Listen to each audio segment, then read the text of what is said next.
ಸಮಸ್ತ ಕನ್ನಡಿಗರಿಗೆ ನಮಸ್ಕಾರ. ನೀವು ನೋಡ್ತಾ ಇದ್ದೀರಾ ಬಿಬಿ ನ್ಯೂಸ್ ಕನ್ನಡ. ನಾನು ಭುವನ. ಕೇವಲ ಸಾಲ ಮಾಡಿದ್ದನ್ನ ಪ್ರಶ್ನೆ ಮಾಡಿದ್ದಕ್ಕೆ ಪಾಪಿ ಗಂಡನೆ ಹೆಂಡತಿಯ ಕತ್ತು ಸೀಳಿ ಹತ್ಯೆ ಮಾಡಿದ್ದು. ನಂತರ ಆತನೇ ಪೊಲೀಸರಿಗೆ ಶರಣಾಗಿದ್ದಾನೆ.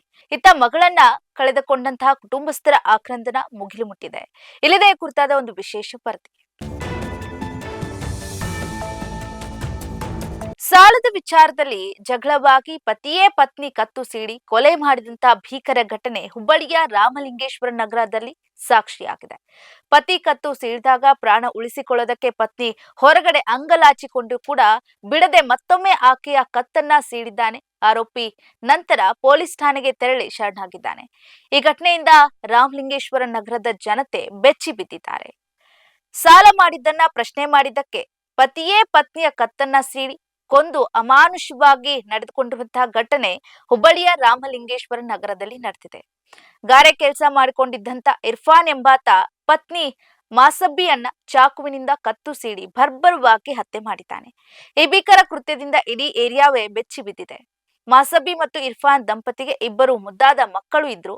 ಆದ್ರೂ ಮನೆಯೊಳಗಿನ ಸಾಲದ ಸಂಕಟ ದಿನದಿಂದ ದಿನಕ್ಕೆ ಹೆಚ್ಚಾಗ್ತಾ ಇತ್ತು. ಗಾರೆ ಕೆಲಸ ಮಾಡ್ಕೊಂಡಿದ್ದಂತ ಇರ್ಫಾನ್ ಸಾಲದ ಸುಳಿಯಲ್ಲಿ ಸಿಲುಕಿದ್ದ. ಪತ್ನಿಯ ಚಿನ್ನಾಭರಣಗಳನ್ನ ಅಡವಿಟ್ಟಿದ್ದ ಅಂತೆ. ಇದೇ ವಿಚಾರಕ್ಕೆ ದಂಪತಿಯ ನಡುವೆ ನಿತ್ಯ ಗಲಾಟೆ ಕೂಡ ನಡೀತಾ ಇತ್ತು ಎನ್ನಲಾಗ್ತಾ ಇದೆ. ಎಲ್ಲಿಂದಾದ್ರೂ ಹಣ ತರಬೇಕು ಅಂತ ಹೇಳಿ ಪತ್ನಿಗೆ ನಿರಂತರವಾಗಿ ಒತ್ತಡವನ್ನ ಹೇರ್ತಾ ಇದ್ದ ಇರ್ಫಾನ್ ಅಂತೆ. ಮತ್ತೆ ಜಗಳಕ್ಕೆ ಅವಾಗವಾಗ ಇಳಿತಾ ಇದ್ದ. ಹಾಗಾಗಿ ಮಾಸುಬಿಯ ಸಹೋದರರು ಇತ್ತೀಚೆಗೆ 20,000 ರೂಪಾಯಿ ಹಣವನ್ನ ನೀಡಿ ಹೋಗಿರ್ತಾರೆ. ಆದ್ರೆ ಅಷ್ಟಕ್ಕೆ ಅವನಿಗೆ ತೃಪ್ತಿ ಆಗೋದಿಲ್ಲ. ಮತ್ತಷ್ಟು ಹಣ ಬೇಕು ಅಂತ ಹೇಳಿ ಪೀಡಿಸೋದಕ್ಕೆ ಶುರು ಮಾಡ್ತಾನೆ. ಈ ವಿಚಾರವಾಗಿ ಇಬ್ಬರ ನಡುವೆ ಜಗಳ ಶುರುವಾಗುತ್ತೆ. ಆ ಜಗಳ ತಾರಕಕ್ಕೆ ಏರುತ್ತೆ. ಆ ಬಳಿಕ ಆಕ್ರೋಶಗೊಂಡಂತಹ ಇರ್ಫಾನ್ ಚಾಕುವಿನಿಂದ ಪತ್ನಿಯ ಕತ್ತನ್ನ ಕೊಯ್ದಿದ್ದಾನೆ. ರಕ್ತದ ಮಡುವಿನಲ್ಲಿ ಪ್ರಾಣ ಉಳಿಸಿಕೊಳ್ಳೋದಕ್ಕೆ ಮಾಸಬ್ಬಿ ಮನೆಯ ಹೊರಗೆ ಓಡಿ ಬಂದಿದ್ದಾಳೆ. ಮನೆಗೆ ಎದುರಲ್ಲೇ ಬಿದ್ದು ಒದ್ದಾಡ್ತಾ ಇದ್ರು ಕೂಡ ಮಾಸಬ್ಬಿಯನ್ನ ಹಿಂಬಾಲಿಸಿದಂತ ಆ ಪಾಪಿಯ ಗಂಡ ಮತ್ತೆ ಆಕೆಯ ಕತ್ತಿಗೆ ಜೋರಾಗಿ ಇರಿದು ಸ್ಥಳದಲ್ಲೇ ಕೊಂದಿದ್ದಾನೆ. ಈ ದೃಶ್ಯವನ್ನ ಕಂಡಂತ ಸ್ಥಳೀಯರು ಅಲ್ಲಿಯೇ ಬೆಚ್ಚಿ ಬಿಟ್ಟಿದ್ದಾರೆ. ಸದ್ಯ ಮೃತದೇಹದ ಎದುರು ಪೋಷಕರ ಆಕ್ರಂದನ ಮುಗಿಲು ಮುಟ್ಟಿದೆ. ದೃಶ್ಯಗಳು ಕೂಡ ಮನ ಕಲಕುವಂತಿದೆ. ಮನೆಯ ಮಗಳನ್ನ ಕಳೆದುಕೊಂಡಂತಹ ಕುಟುಂಬ ಕಣ್ಣೀರು ಸುರಿಸ್ತಾ ಇದ್ದಾರೆ. ಪತ್ನಿಯನ್ನ ಕೊಂದು ಕ್ರೌರ್ಯ ಮೆರೆದಿದ್ದಂತ ಇರ್ಫಾನ್ ನಂತರ ತಾನೇ ಹುಬ್ಬಳ್ಳಿ ನಗರದ ಕೇಶವಾಪುರ ಪೊಲೀಸ್ ಠಾಣೆಗೆ ತೆರಳಿ ಶರಣಾಗಿದ್ದಾನೆ.